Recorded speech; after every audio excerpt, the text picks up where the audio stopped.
Okay, here's a question for you. What if your journey to self-discovery wasn't just, a personal quest? What if it was this sprawling, cinematic, almost sonic, right? Like imagine art so deep it actually redefines identity, ancestry, even artistry itself. That's a pretty big thought to start with. It is, right. And that's exactly what we're diving into today. We're unpacking Ilan Katapusan. It's a debut album by an artist, Amihan Sagrada Liwanag, presented by an organization called TATANKA. And forget just listening to music, our sources are calling this a sacred rite, a multi-dimensional cinematic ritual of becoming. Really powerful stuff. Absolutely. It sounds like it goes way beyond just, entertainment. Exactly. So our mission here in this deep dive is to pull out the key insights from all the material we've got. We're talking album excerpts, details about Amihan, Tatanka's whole philosophy, even this parallel narrative that connects. We want to show you how this one artist journey isn't just personal transformation. It actually offers maybe a new blueprint for collective empowerment and how art can shift how we think about belonging. And it's not just about this one album either. We're going to touch on some pretty surprising aspects of cultural history, the role art plays in change, and how a really personal story can somehow resonate universally. By the end, you might have a totally fresh take on identity, transformation, and maybe even where music is headed. Okay, let's get into this journey, starting with the artist herself, Amihan Sagrada Liwanag. Even her name is just, oh, wow, it's packed with meaning. Amihan, that's a mythic, genderless wind spirit from Filipino folklore, brings calm after storms. It feels poetic, resilient. Then Sagrada, sacred in Spanish, which ties into her current home, her spiritual path. And Liwanag, that's Tagalog for light. It's quite something, isn't it? The name itself really encapsulates her whole essence. When you put it all together, Amihan Sagrada Liwanag kind of embodies the sacred wind of light, the one who comes at the turning of the world to illuminate and transform it. It just sets such a powerful stage for the album's journey. Definitely. And the album title, Ilan Katapusan, Light of the End, that's also incredibly rich. But here's the really interesting bit. End here isn't about, death or finality. Right, it's about Ushuaia. Exactly, the southernmost city in the world. It's used as this powerful metaphor for a new beginning, for Amihan's rebirth. She's not just looking for the light. The source says she embodies the light and becomes the path. Yeah, and what's really fascinating about the album itself is its structure. It's not just, 12 songs lined up. It's described as a 12-track sonic odyssey. Each track is like a chapter, charting her journey from Madrid all the way down to Ushuaia. And the source material talks about its unique fractal structure. Fractal structure. Okay, what does that mean in musical terms? Well, think of it like every two songs kind of reflect each other, but they also multiply outwards. Duality, but also growth. It represents her layered and exponential becoming. It's a move away from simple linear time into something more like spiral time. Ah, okay. So not just moving forward, but deepening, expanding. Exactly. From just a persona to this really profound presence. It's like you're witnessing this life unfold and deepen with every step. Okay, let's trace that beginning. Where does this journey kick off? Well, it starts in a place that honestly probably feels familiar to a lot of people. Track 1, Madrid, midnight. It sets the scene. Amihan just graduated. That feeling of being accomplished and hollow at the same time. Oh, I know that feeling. Right. There's this restlessness, this sacred yearning. The solo piano on that track really captures that introspection, that sense of being pulled south by something unknown. And from that searching, she finds something. Yes, track 2, The Invitation. This is where she discovers Tatanka. The source calls it pure serendipity, but also, crucially, belonging. Belonging, that's key. Yeah, and the lyrics they shared really hit that home. They saw me fully, purely bright and welcomed me without a why. You hear that hope starting to bloom with the synth harp and the vocal harmonies. That hope then carries into the actual journey in Flight to the End and Beginning of Worlds. This track is about that literal and metaphorical passage. It's a surrender, really, leaving expectations behind, stepping into the unknown. How does the music convey that? It uses modular synth and handpan percussion. It creates this amazing sense of transition, almost like you're floating, like you're right there with her on that flight. Wow. Okay, so she's surrendered, she's traveling. Then she arrives. Ushuaia. Yes. And this track, Ushuaia, just breathes awe and reverence, arriving at the farthest south. You get the sense of the huge snow-capped mountains, these ancestral whispers the source mentions, the string quartet, and those breathy vocals really convey humility, Awakening. powerful rival. And then Then she settles. Track 5, the first cabin night. This is Amihan finding her space at TATANKA, finding solitude and peace. grounding. Totally. Acoustic guitar, lo-fi textures, even the sound of a fireplace crackling. It creates this really earthy grounding, a moment of quiet arrival after everything. Okay, so Amihan's found this grounding in Ushuaia, but it sounds like this is where the real deep work starts, especially around identity and ancestry. Absolutely. As she settles, the journey goes inward. And this is where her story as a trans-Filipina becomes absolutely central. It's not just a background detail, it's woven into the fabric of the album. How so? Well, it's about actively reclaiming ancestral identity, specifically the historical presence of the Babilan in the pre-colonial Philippines. the Babilan. Tell us more about that. They were reviewed, spiritual leaders, healers, community figures, and often they were described as gender non-conforming, or what we might now understand through lenses like trans or queer identities. They held very powerful roles in society. There's a quote in the source material from the Filipino trans activist Gino Rosero saying exactly that. Trans people had a very powerful role. They're called the Babilan. Wow, so this isn't just history, it's usable history. Exactly. The insight here isn't just, oh, ancient cultures were different.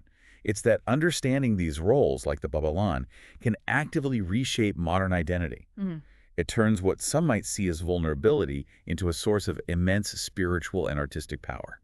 So the album becomes more than music. Definitely. It functions as an act of historical correction and spiritual affirmation. It's reclaiming that lineage. And what really strikes me is how Amihan's gender identity is framed. The source says it's presented not as a point of pain, but as a source of light, literally and metaphorically. Yes, it's actively reclaiming that integration of queerness and spirituality that colonial narratives work so hard to erase. It completely flips the script. It really does. And this approach insists on embodiment. Her voice, breath, and body are not symbols, they are sacred vessels. This really pushes back against those Western binaries, mind, body, spirit, gender separation. It aligns much more with indigenous ways of knowing, where power is often found in those in-between spaces, in liminality and change. Liminality, like thresholds, transitions. Precisely. Those spaces where boundaries blur and new possibilities emerge. So the album presents this gendered self that's both intensely personal and cosmically resonant. It kind of invites listeners to maybe see themselves differently too, to ask, how often do we frame identity as a source of light instead of just struggle? That is a profound shift. Okay, let's talk about another key theme. This idea of a unique diasporic journey. Her path from Madrid to Ushuaia isn't framed as a typical immigration story, right? Not at all. The source describes it as spiritual, poetic, and cyclical. It mirrors her internal transformation. It feels much more like a quest than just moving from A to B. A quest. Yeah, that fits. And this feeds into her diasporic consciousness, which is defined by multiplicity. She embodies all these layers, Filipino, Spanish, queer, ancient, futuristic, all at once. That must resonate with a lot of people. Oh, absolutely. Especially perhaps for those in the global South navigating Western systems while holding on to ancestral memories. It's about finding power in belonging to multiple spaces, not just one neat box. And this complexity, this multiplicity, it finds expression in the music itself. In this genre, they call meliotique soul. Yes, exactly. Meliotique soul. It's described as being born right at the intersection of ancestral memory, feminine futurism, queer radiance, and diasporic power. Okay, help us imagine that. What does meliotique soul sound like? All right, well, picture this. Maybe a track starts with some earthy, percussive Filipino indigenous rhythms. Okay. Then these sweeping orchestral strings come in, giving it this cinematic grandeur. And over that, you have Amihan's voice, really rich, emotive neo-soul vocals. Plus, there are layers of ambient electronics creating this dreamy, atmospheric feel. Maybe some spoken word drifts in Taglish, Spanish, poetic English. Wow, that sounds incredibly layered. It is. It feels both ancient and totally new. It perfectly reflects that experience of living between places but belonging to all of them. The blending deepens the meaning. It doesn't water it down. That really paints a picture. And this unique sound also connects people, doesn't it? The source talks about a digital diaspora. Yeah, through her live streams, things called Streaming Light, Ocean of Eyes, they connect these incredibly diverse audiences all over the world. We're talking queer youth, Tita poets like anti-poets, rainbow-haired children across the globe. That's amazing. What's the power in that connection? Well, what's really potent here is how it reframes diaspora. It shows that diaspora is not exile. It is the chorus. Not exile, but a chorus? I like that. Right. Instead of being about separation, it becomes this vibrant space for creative birth, a global community formed through shared feelings and this resonant art. It's a powerful way to reimagine connection in our digital age. That's a really vital distinction. Okay, speaking of reimagining things, let's circle back to the music itself acting as invocation ceremony, more than just entertainment. Yes. The album's structure, remember that spiral? It's described like a sacred circle. It charts Amihan's journey from restless to finally enthroned. It suggests the listener isn't just hearing a concert, they're witnessing something sacred unfold. The stage as a sacred site, the audience as witnesses to a coronation. Exactly. And the revolution happening here is described as subtle. It's achieved through reverence, not rage. Reverence, not rage. How does that work as resistance? Because sometimes we think of revolution as loud protest. That's a great question. The source suggests her resistance is in her softness, her vulnerability, reclaiming those qualities as strengths. Okay. And the politics are embedded in the aesthetics. So, for instance, you have indigenous instruments playing alongside digital tools seamlessly. You have trans identity being exalted, just presented as beautiful and powerful, not explained or defended. So the art itself is the statement. Precisely. It creates this new blueprint for resistance that's grounded in radical care, ancestral alignment, and aesthetic sovereignty. Aesthetic sovereignty. Meaning creating art completely on your own terms. Defining beauty and value from your own cultural standpoint, not trying to fit into dominant, often Western molds. It's a quiet but deeply profound act of self-definition. I see. That's powerful. And this culminates in a coronation. A communal coronation, yes. In the final tracks, Ilan Katapusan and Ascension, the source describes the crowd chanting Amihan, Amihan. It signifies that this isn't just her triumph, it's shared, it's communal, not hierarchical. Everyone's celebrating this becoming together. Which brings us nicely to TATANKA, the organization that facilitated all this. Their philosophy is music meets mission, and their vision is described as a sanctuary, a place for this kind of transformative art to happen. Exactly. And their ensemble, the Orchestra Americana, is presented as much more than just a group of musicians. It's called a constellation of truths, where diversity isn't just present, it's a living force. A living force. Yeah, the source gives this incredible example through another artist's story. 𝗑ᗕᗕ, imagine this orchestra, a deaf Haitian dancer, a non-binary Lakota cellist, a blind Jewish coder, and the source says beautifully, they didn't ask for her pronouns. They sang them into existence. Wow. Just wow. That's incredible imagery. Tell us more about 𝗑ᗕᗕ's story. It seems important. It really is. It's from a parallel narrative called The Wind Beneath the Velvet Sky. 𝗑ᗕᗕ is described as a trans-Muslim woman, deep umber skin, originally from Tamil Nadu via Johannesburg. She finds her way to TATANKA, bringing her own handmade harmonium to the Orchestra Americana. And Amihan recognized her somehow. Instantly. Amihan heard 𝗑ᗕᗕ's voice and said it sounded like the river that used to run through my grandmother's house.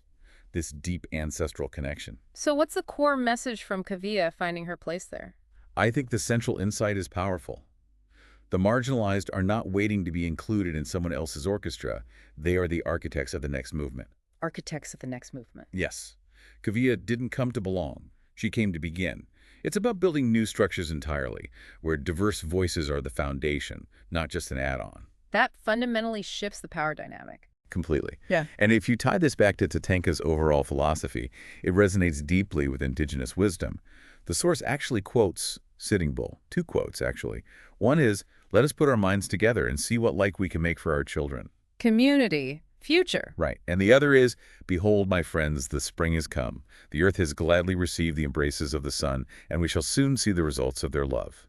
It just perfectly underscores this commitment to community, to growth, to nurturing a flourishing future, like springtime itself. So, after all that, what does this deep dive really mean for you, the listener? Ilan Katapusan clearly isn't just an album. It's this potent ritual of self-discovery, yes, but also collective empowerment. It shows us how art can be this incredible force, reclaiming identities, weaving together diverse cultures, and acting in revolutionary ways, offering maybe a new way to think about belonging and transformation. It really makes you think, doesn't it? As you navigate your own landscapes of identity, your own sense of belonging. What light of the end might be guiding you towards your next beginning? And maybe, what are the songs you most need to hear? The ones you were never taught to listen for?